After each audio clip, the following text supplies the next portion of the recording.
আমার বাসা হচ্ছে হাকিমপুর থানার বাগদর গ্রামে। তো আমার মেয়ে 5 তারিখ থেকে মিসিং। তো আমি আসছিলাম থানাতে অভিযোগ জানাতে এবং মামলা রুজু করতে, এবং মামলা রুজু করলো। ওসি সাহেব আমাকে আশ্বস্ত করলো। তো আমি আশাবাদী উনি আমাকে সেবা প্রদান করবেন।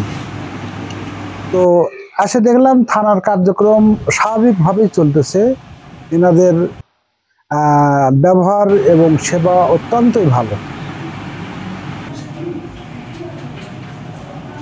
থানার অবস্থা বলতে আমাদের থানার যে কার্যক্রম, অপারেটিং কার্যক্রম, আমাদের ওসি স্যার যারা আছেন, আমরা সবাই থানার যে কার্যক্রম গতানুগতিক আমরা করে যাচ্ছি আর কি। লোকজন সেবা নিতে আসছে, সেবা প্রত্যাশী যারা আসছে, আমরা তাদেরকে আইনগতভাবে যেভাবে সেবা দেওয়া দরকার আমরা সেভাবে সেবা দিয়ে যাচ্ছি।